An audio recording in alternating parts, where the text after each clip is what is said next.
बिस्मिल्लाहिर्रहमानिर्रहीम। मैं हूं आपका जुल्करनैन और आप देख रहे हैं यूट्यूब चैनल जुल्करनैन।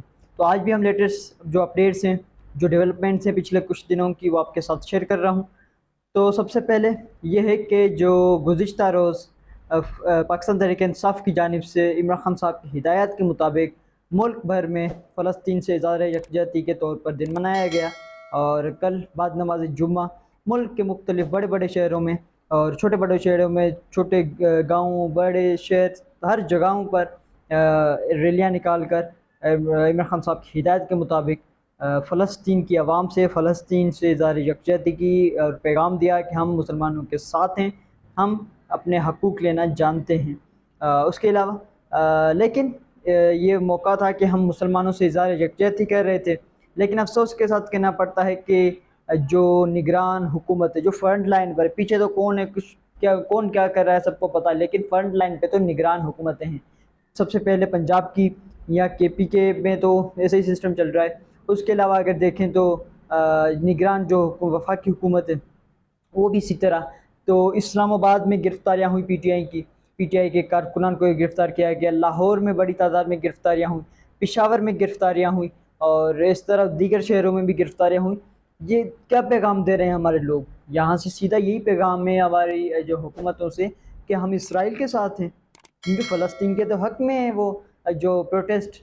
लेकिन अगर गिरफ़्तार किया जा रहा है तो इसका मतलब सीधा-सीधा ये है कि जो हमारी हुकूमतें हैं, जो हमारे हल्के हैं, जो हमारी ताकतें हैं, वो शायद इसराइल के साथ हैं। इस वजह से पुरअमन प्रोटेस्ट को, पुरअमन पीसफुल प्रोटेस्ट को इन्होंने इस तरह उठाया, लोगों को गिरफ़्तार किया, ख़वातीन को गिरफ़्तार किया, ख़वातीन के साथ बदतमीज़ी के साथ बात करना, रवैया ऐसा रखना।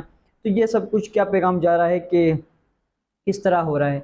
उसके अलावा बाबर एवान साहब ने गुज़िश्ता रोज़ जो पाकिस्तान में सफ़ीर हैं जो फ़लस्तीन के, उनके साथ मुलाकात की। उनके साथ उन्होंने कहा कि हम आपके साथ हैं और उनको पता है पहले भी कि इमरान खान साहब भी साथ हैं हमारे। इमरान खान साहब पूरे पहले भी हमारे साथ रहे हैं हमेशा। लेकिन बाबर एवान साहब ने इमरान खान साहब का पैगाम पहुँचाया और उसके बाद उस सफ़ीर ने इमरान खान साहब के लिए एक घड़ी का सॉरी उसका जो तस्बीह है, तस्बीह का तोहफ़ा वो इमरान खान साहब के लिए बाबर एवान साहबों के हाथों भिजवाया और उन्होंने कहा कि इमरान खान साहब को हमारा तोहफ़ा दीजिएगा। और उस तस्बीह पर 3 कलर थे जो अफ़गानिस्तान जो फ़लस्तीन के झंडे का रंग है, वो कलर थे उस तस्बीह के दानों के। और ये गिफ्ट दिया गया इमरान खान साहब के लिए। वो अभी अंदर हैं लेकिन उसे अभी भी लोग याद कर रहे हैं। उसके अलावा जो परवेज़ इलाही साहब हैं, उनकी गुज़िश्ता रोज़ समाअत हुई। उनको लाया गया, तोड़-फोड़ के 9 मई के केसेस में लाया गया अदालत में और उनको पेश किया गया अदालत में। तो इस पर परवेज़ इलाही साहब से सवालात हुए, वहाँ पे सहाफ़ी हज़रात मौजूद थे। तो उस पर परवेज़ इलाही साहब ने कहा कि इमरान खान साहब से मेरी मेरी मुलाकात तो नहीं हुई, नहीं होती, लेकिन मैं अपना अगर हाल बताऊँ तो मैंने वहाँ जेल का खाना खाते-खाते अपनी जो है मुझे पेट ख़राब हो गया है मेरा, मेरी सेहत सही नहीं है। तो अभी भी जैसे-कैसे करके यहाँ पे पहुँचा हूँ, ये परवेज़ इलाही साहब ने कहा। परवेज़ इलाही साहब ने कहा कि इमरान खान साहब की जो उनका वाक़ का जो इशू था चलने का, वो लिहाज़ा हल किया गया है। दीवार गिराई गई है जो उस दिन जजबुल हसनात ज़ुल्करनैन साहब ने वहाँ ऑर्डर दिए थे कि गिराकर दीवार और इमरान खान साहब को चलने के लिए, चहलकदमी के लिए रास्ता दिया जाए। तो परवेज़ इलाही साहब ने बताया कि उन्हें वो फ़राहम किया गया है। और इसके अलावा उन्होंने कहा कि मैं डटा हुआ हूँ, मैं खड़ा हुआ हूँ, मैं प्रेस कॉन्फ्रेंस नहीं कर रहा, इसका मतलब यही है कि मैं खान साहब के साथ खड़ा हूँ। उन्होंने कहा कि इलेक्शन अनाउंस हुए, इलेक्शन जब होंगे तो इस तरह हाथ बांध कर इलेक्शन नहीं कराए जा सकते। इलेक्शन सबको लड़ने का हक दिया जा सकता है, दिया जाएगा। उन्होंने कहा कि इमरान खान साहब के बगैर जो है इलेक्शन वो मुमकिन नहीं है, इलेक्शन इस तरह नहीं होगी। ये परवेज़ इलाही साहब ने अपनी पेशी के मौके पर कहा और उनको 5 रोज़ का मेरे ख़्याल में रिमांड पर वापसी से भेज दिया गया, जेल मुंतकिल कर दिया गया। उसके अलावा हम अगर आगे बढ़ें तो बुशरा बेगम साहिबा की जानिब से तकरीबन 15-20 रोज़ पहले एक दरख्वास्त दायर की गई थी, शायद उससे भी ज़्यादा पहले, कि इमरान खान साहब की जान को ख़तरा है और बराए मेहरबानी उससे जो घर का खाना हमें इजाज़त दी जाए कि हम घर का खाना दें और बाकी उनकी सिक्योरिटी को लेकर दीगर खदशात ज़ाहिर किए गए थे उस दरख्वास्त में। तो वो दरख्वास्त दायर की गई थी इस्लामाबाद हाई कोर्ट में। तो उस दरख्वास्त पर जो नंबर तो लग गया था उसे रख दिया गया था, लेकिन उसे कोई भी डेट फिक्स नहीं की गई थी कि कब सुना जाएगा। तो तकरीबन आज से 4-5 रोज़ कबल फिर बुशरा बेगम साहिबा ने दरख्वास्त दायर की कि बराए मेहरबानी इस दरख्वास्त को हमारी को जल्दी सुना जाए, ताकि उनकी जो जान है उसके खदशात को कम किया जाए और उनकी जो सेहत है उसको यकीनी बनाया जाए। तो फिर जज साहब ने, जज आमिर फ़ारूक साहब ने ये रिमार्क्स दिए कि बिल्कुल आपकी डेट जो है वो फ़िक्स हो चुकी है, जो आपकी ये दरख्वास्त है, और ये 25 अक्टूबर को सुनी जाएगी। एक तो पहले भी इतना लेट किया गया, उसके बाद अभी जब ज़ाहिर की गई डेट तो भी इतनी दूर की डेट ज़ाहिर की गई। आज अभी 14 है, गुज़िश्ता रोज़ 13 थी, और अभी तकरीबन 10-12 रोज़ का उन्होंने गैप दे दिया है। अफ़सोस के साथ कहना पड़ता है कि हमारे इदारों में इंसाफ़, हमारी कोर्टों में इस तरह इंसाफ़ नहीं हो रहा जिस तरह होना चाहिए था, जिस तरह की हमें उम्मीदें थी, जिस तरह का सिस्टम बनाया गया था हमारे जो पुराने सिस्टम में कि आला अदलिया का एहतराम, उनका निज़ाम कैसे होना चाहिए, इस तरह बिल्कुल भी नहीं जा रहा। उसके अलावा हम अगर आगे बात करें तो गुज़िश्ता रोज़ जो शहबाज शरीफ है, साबिक़ वज़ीर-ए-आज़म, उन्होंने शेखुपुरा में जलसा किया, जलसे से खिताब किया।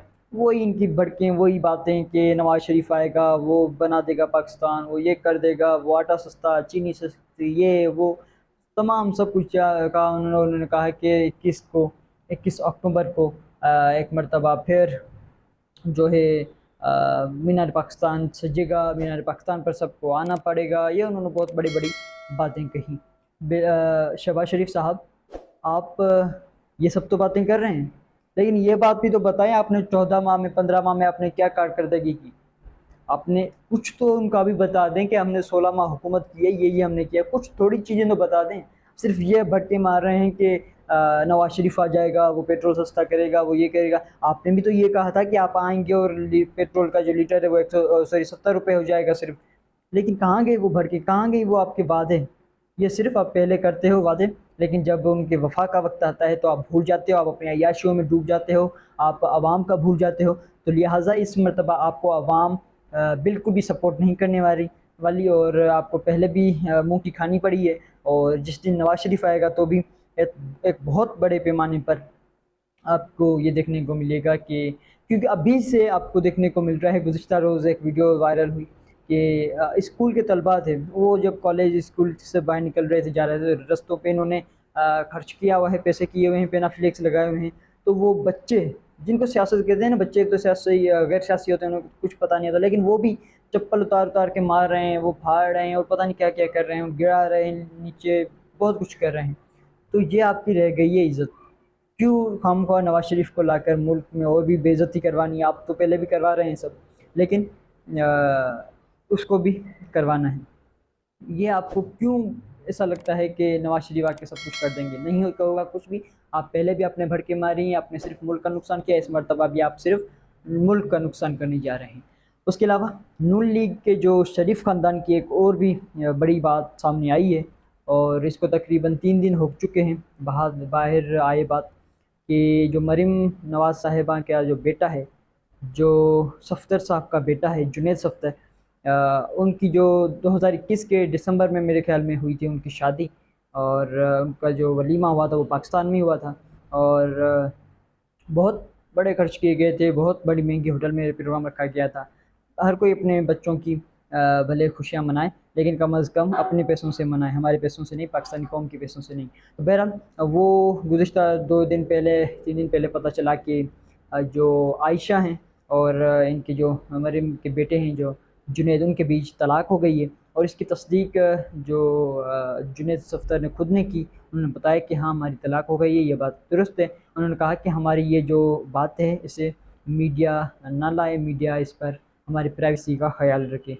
तो भाई, आपकी वालदा साहिबा ने इमरान खान साहब के बारे में बिल्कुल एक मुनज़्ज़म साजिश चलाई, एक प्री प्लान प्रोपेगेंडा चलाया। उसका जवाब कौन देगा? वो भी तो एक ख़ानदान था, वो भी तो उनके घर का मामला था, वो भी तो उनकी प्राइवेसी थी, वो भी तो उनका पर्सनल मामला था। आप तो तब अपनी अम्मी जी को नहीं रोक सकते थे, या आपकी अम्मी जी को इसका नहीं इल्म जो आप कह रहे हैं अभी कि प्राइवेसी का ख्याल रखिएगा? बराए मेहरबानी। और अभी आप कह रहे हैं कि ये आपका ज़ाती मामला है, तो कहते हैं ना, लोग कह रहे हैं कि जब आपने शादी वगैरह की तो हमारे पैसों से की, हमारे टैक्सेस में से की, और अब ये हमारा मामला है ना, तो पाकिस्तानी कौम के पैसों से हुआ, तो अब ये सब का मामला है।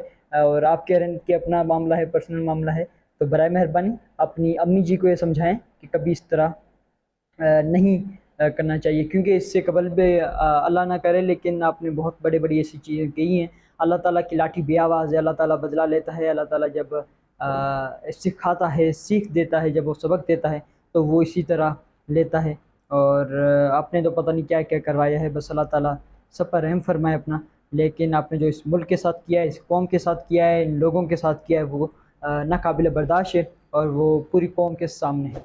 अब तक के लिए इतना ही। आगे के लिए मेरे चैनल को लाइक करें, शेयर करें, सब्सक्राइब करें, ताकि मेरा हर लेटेस्ट व्लॉग आपके पास पहुंचता रहे।